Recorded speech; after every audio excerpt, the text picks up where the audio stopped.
You know what's different about this guitar? And I thought I'd seen everything. It's pottery.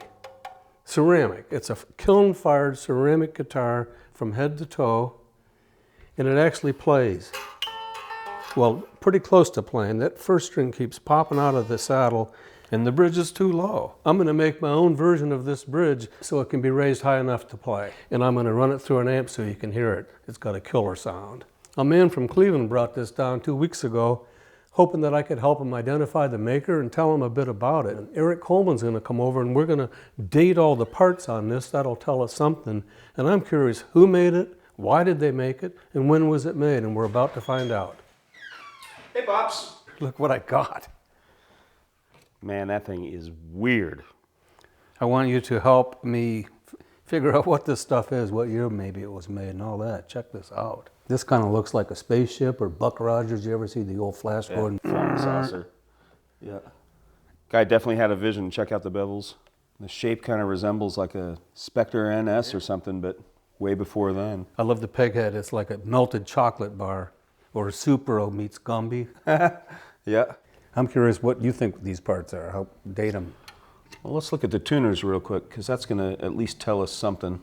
And it does. Note that they are double-line cloisons, Cloison Deluxe. So you have 2 lines as opposed to the single line that came right down the center that had the word Cloison Deluxe on it. After 65 or so, they changed that to a double line that had both words on it. Well, let's take a look at the pickup and see what it tells us. Without taking out, I'm saying that that's a Gibson P90, probably from the same era as the tuners. Very little has changed about the P90 over the years, so it's really tough to date them. The Tune-o-matic seems to be from mid to late 60s. It's got the saddles that correspond with that time frame for sure. And what's wild is he's sealed up the ends of it with like epoxy or something. So it's solid. Right, and so instead of having the thumb wheels adjust the body of the bridge on the posts, the thumb wheels seem to adjust the bridge up. They drop it down in. Right, they adjust the bridge up out of the body. Well, that's interesting. I'm a little afraid to turn them too much under string tension, but right now, you look at that. So Yep. you try to play it and bam, and this one's got a couple of different slots. We're going to work on that. I tried to raise the bridge, but the posts are cut too short. It falls over. Yep. And then looking at the knobs, they are the bell-style reflector tops, and they're the long shaft version. If you look really closely, you can see the knurled part where the shaft fits into the hole there, protruding up past the gold. Gibson used those into the 70s, so at least 62. So that also fits in with, yeah, the rest of the parts. Let's see what the controls tell us inside. Cool. That's what I figured that would be. We see a nice, tidy harness, a big old Sprague Black Beauty in there. And then looking at the backs of the control pots here, you can see the number codes on them. And it says 1346414. The 134 stands for the company that made it, the brand, and that is Centralab. 64 indicates the year that it was made. And the 14 at the end tells us what week in that year in which it was made. So this pot is a Centralab made in the 14th week of 1964. And there's a name, the maker's name is pressed into the clay, and it's a long name and you can't read it all, but you can read Jack or Jake or something. So it was a bummer for us that we couldn't identify this. That's why it came here in the first place.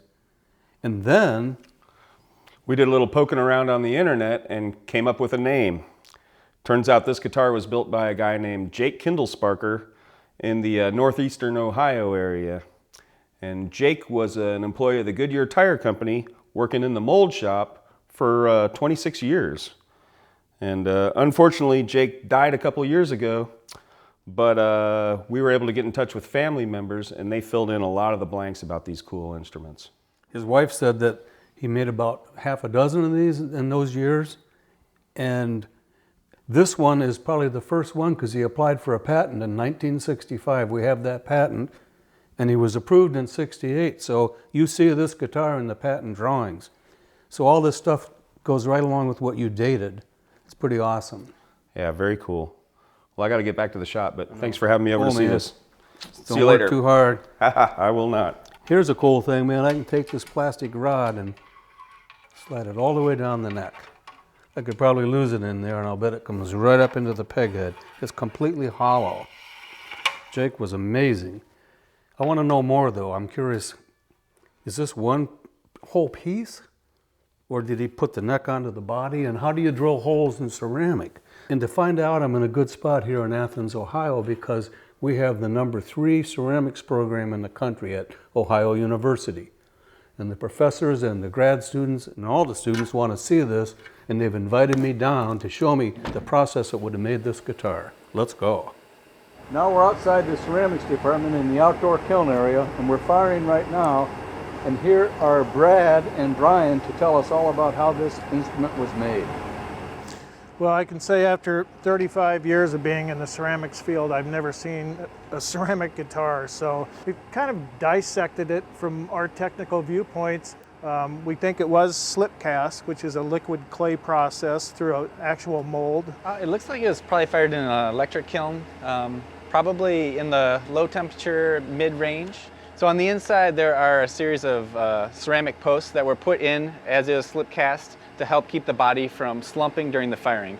That just helps keep that space there for the resonation of the sound and you know, produce the beautiful instrument you see in front of you. And you can tell the inside of the guitar was glazed as well as the outside, and that keeps for more even compression in the firing stages, and it actually just makes the whole thing stronger. There's a little bit of a thud or a punky sound to it, unlike a really high-fired porcelain like you would think of China. Before the keys and all the kind of metal apparatuses were put on here, all of these holes were probably pre-drilled before the firing process and then calculated so when they shrink, these things still fit on there nicely. Man, this is a huge one. So you're saying that the guitar we have was probably made in the industry? Yeah. They wouldn't have had a kiln like They would have had to that. have a kiln large enough to fit the length of the guitar. But just to give you an idea, this is the biggest kiln that we have, but that kiln would have been much bigger than even this one. Can we open it? Yeah, let's go for it. Yeah.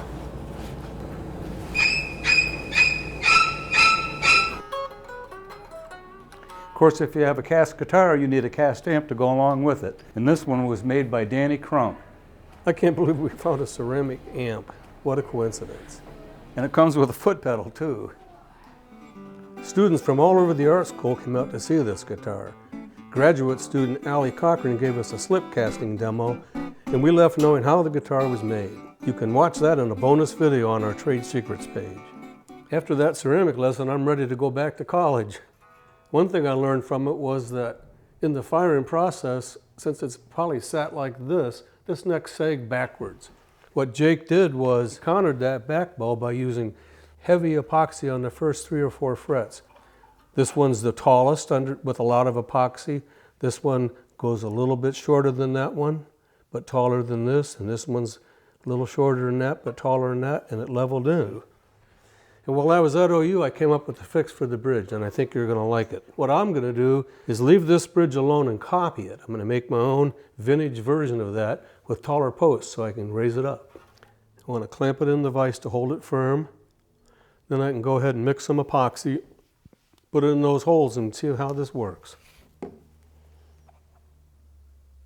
It's very important to get equal amounts of that epoxy.